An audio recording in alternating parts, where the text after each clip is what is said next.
13 बसों के माध्यम से 474 परिवारों को मध्य प्रदेश की ओर किया रवाना। सभी को सोशल डिस्टेंसिंग की पालना करने की दी गई हिदायत। एक बस में बैठे गए 35 लोग। कोरोना वायरस के चलते देशव्यापी लॉकडाउन जारी। ऐसे में जो दूसरे राज्यों के मजदूर हैं वे अजमेर में फंसे हुए थे। वे काफी समय से लॉकडाउन खुलने का इंतजार कर रहे थे। कुछ लोग तो पैदल ही अपने गांव, अपने राज्य की ओर रवाना हो गए, परंतु कई ऐसे लोग हैं जो काफी समय से अजमेर में फंसे हुए हैं और अपने गांव, अपने जिले में जाना चाहते हैं। इसी को देखते हुए राजस्थान सरकार के मुख्यमंत्री के निर्देश अनुसार अजमेर से अभी तक बिहार के लिए भी 3 ट्रेनें रवाना कर दी गई है। इसके अलावा आज 13 बसों के माध्यम से 474 परिवारों को मध्य प्रदेश की बॉर्डर तक पहुंचाया जा रहा है। ये सारे प्रवासी पन्ना जिला के बताए जा रहे हैं। सभी मजदूर अपने घर तक पहुंचने के लिए काफी उत्साहित हैं। इसको लेकर प्रशासन द्वारा सभी इंतजाम किए गए हैं।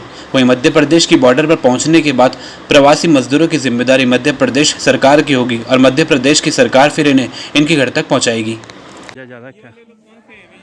मेरा नाम सिल्वेस्टर है और अभी जो ये लिस्ट बनी है 474 परिवारों की हम लोगों ने बनाई है। मैं महिला जन अधिकार समिति एक ऑर्गेनाइजेशन से हूँ और अभी हम 2 दिन से हमारी पूरी टीम यहाँ पर लगी हुई थी और हमने जो है हमारे जो सीएम महोदय हैं उनसे भी ये लिस्ट को रिक्वेस्ट कराया और सचिवालय से इसको अपलोड करा करके डिस्ट्रिक्ट के ऊपर भेजी और कलेक्टर साहब महोदय से निवेदन किया कि इनको जल्द से जल्द अपने घर पे पहुँचाया जाए, क्योंकि वो प्रॉब्लम इनको ये इस तरीके का आ रहा था कि ये घर जाना चाह रहे हैं और इनको डर ये था कि जैसे लॉकडाउन अभी 2-3 दिन का बचा है, तो इनका ये कहना था कि अगर लॉकडाउन अगर वापस बढ़ता है तो इनको दिक्कत ये आती है कि 8 से 10 दिन का जो है सख्ती तेज़ रहती है, तो उस तरीके से इनका जीवन यापन करना मुश्किल हो जाता है। तो इनका ये कहना था कि 2-3 दिन के अंदर ही हमको भेज दिया जाए।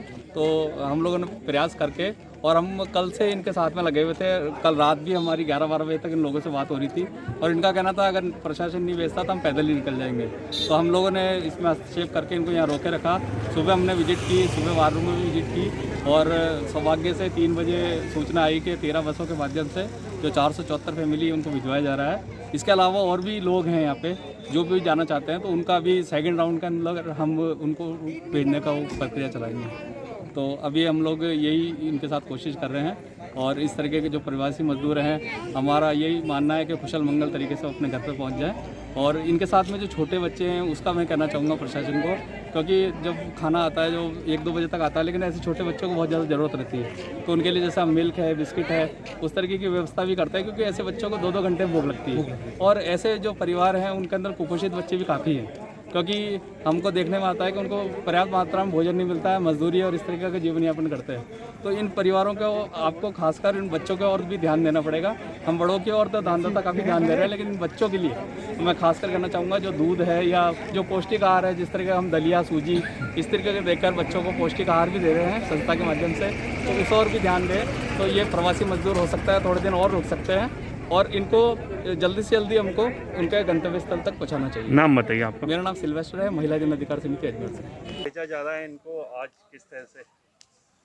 माननीय मुख्यमंत्री महोदय श्री अशोक जी गहलोत की ये विचारधारा है कि कोई भी श्रमिक पैदल नहीं जाना चाहिए और उनके निर्देशानुसार सभी कलेक्टर महोदय द्वारा राज्य स्तर पर, जिला स्तर पर टीम गठित की गई है और आज करीब 508 श्रमिकों को 13 बसों के द्वारा मध्य प्रदेश की बॉर्डर पर भेजा जा रहा है। तो कोई वहाँ पर किस तरह से व्यवस्था रहेगी इनकी? वहाँ पर मध्य प्रदेश सरकार ने ऐसा कहा है कि वो उनको आगे संभालेंगे और उनको पुनर्स्थापित करेंगे। अच्छा, इसमें किस तरह से अपन भेजा जा रहा है? सोशल डिस्टेंसिंग का कितना ध्यान रखा जा रहा है इनका?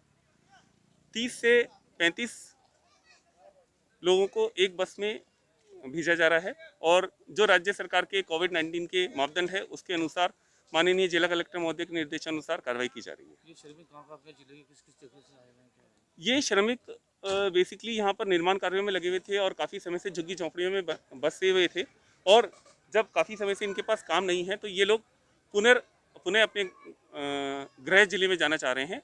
उनको स्थापित करने के लिए यहाँ से ये बसें लगाई जा रही हैं। आपका नाम?